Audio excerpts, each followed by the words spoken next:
പാലക്കാട് ജില്ലയിലെ 2 നിയോജക മണ്ഡലങ്ങൾ കൂടി കോൺഗ്രസ് 2026-ൽ ഉറപ്പായും ജയിക്കുമെന്ന് വ്യക്തമാകുന്ന സാഹചര്യമാണ്. ഒന്ന് തൃത്താല നിയമസഭാ മണ്ഡലവും മറ്റൊന്ന് എന്ന് പറയുന്ന പട്ടാമ്പി നിയമസഭാ മണ്ഡലവുമാണ്.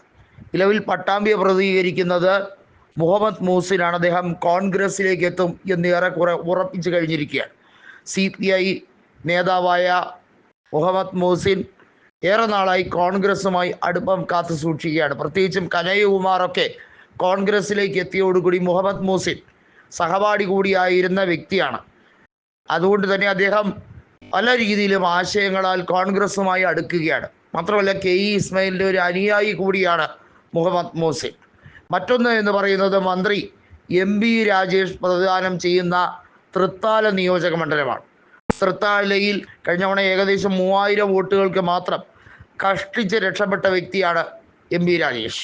2019 ലോക്സഭാ തെരഞ്ഞെടുപ്പിൽ VK ശ്രീകണ്ഠനോട് ദയനീയ പരാജയം ഏറ്റുവാങ്ങിയ ശേഷം 2 കൊല്ലത്തോളം അദ്ദേഹം ആകപ്പാടെ ബേജാറിലായിരുന്നു. അതിനുശേഷമാണ് 2021 നിയമസഭാ തെരഞ്ഞെടുപ്പിൽ തൃത്താലയിൽ നിന്ന് കഷ്ടിച്ച് ജയിക്കുന്നത്.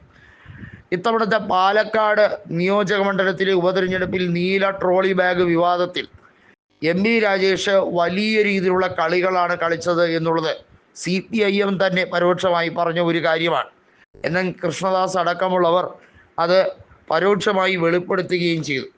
ഏതായാലും MB രാജേഷിനെതിരെ ഇക്കുറി മത്സരിക്കാൻ പോകുന്നത് കഴിഞ്ഞ തവണ പരാജയപ്പെട്ട VT ബൽറാം തന്നെയായിരിക്കും.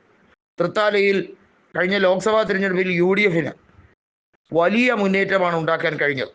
പൊന്നാനി നിയോജക മണ്ഡലത്തിൻ്റെ ഭാഗമായിട്ടുള്ള തൃത്താലയിൽ 30,000-ലേറെ വോട്ടിൻ്റെ ലീഡ് നേടിയെടുക്കാൻ കഴിഞ്ഞിട്ടുണ്ട്. അത് തീർച്ചയായും അത്രയല്ലെങ്കിൽ പോലും അതിനോട് കിടപിടിക്കുന്ന രീതിയിലുള്ള ഭൂരിപക്ഷം 2026-ലും സ്വന്തമാക്കാൻ കഴിയും എന്നാണ് കോൺഗ്രസും ലീഗും അനുമാനിക്കുന്നത്.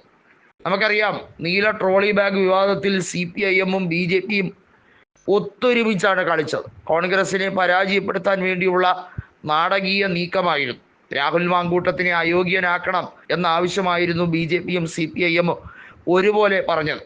അന്ന് കൃത്യമായി രാഹുൽ മാങ്കൂട്ടത്തിൽ പറഞ്ഞൊരു ഡയലോഗുണ്ട്: MB രാജേഷ് ഏതാ VV രാജേഷ് ഏതാ എന്ന് തിരിച്ചറിയാൻ കഴിയാത്ത രീതിയിൽ രണ്ടുപേരും ഒരേ തൂവൽ പക്ഷികൾ പോലെയാണ് തങ്ങൾക്കെതിരെ പോരാടിയത്. അതിൻ്റെ മറുപടി കൂടി ജനങ്ങൾ കൊടുത്തു. 18,840 വോട്ടുകൾക്കാണ് രാഹുൽ മാങ്കൂട്ടം നിയമസഭയിലേക്ക് ആദ്യമായി എത്തിയത്. എന്നാൽ തൃത്താലയും പട്ടാമ്പിയും കൂടി കോൺഗ്രസിലേക്ക് എത്തുന്നതോടുകൂടി പാലക്കാട് ജില്ലയിൽ വീണ്ടും കോൺഗ്രസ് ആധിപത്യം ഉറപ്പിക്കുന്ന സാഹചര്യം ഉണ്ടാകും. 2011 ഉമ്മൻചാണ്ടി മുഖ്യമന്ത്രിയായിരുന്ന കാലഘട്ടത്തിൽ തൃത്താലയിൽ VT ബൽറാം ആയിരുന്നു MLA. അതുപോലെ തന്നെ പട്ടാമ്പിയിൽ മുഹമ്മദ് ആയിരുന്നു അവിടുത്തെ MLA. അതായത് രണ്ടും കോൺഗ്രസിൻ്റെ സിറ്റിംഗ് സീറ്റുകളായിരുന്നു. ആ 2 സീറ്റുകളാണ് നഷ്ടമായത്. നഷ്ടപ്പെട്ട സീറ്റുകൾ വീണ്ടെടുക്കാനുള്ള സുവർണ അവസരമാണ് ഈ ജനാധിപത്യ വിരുദ്ധ സർക്കാർ ഉണ്ടാക്കി തന്നിരിക്കുന്നതെന്നാണ് ഇപ്പോൾ കൃത്യമായി VT ബൽറാം പറഞ്ഞിരിക്കുന്നത്.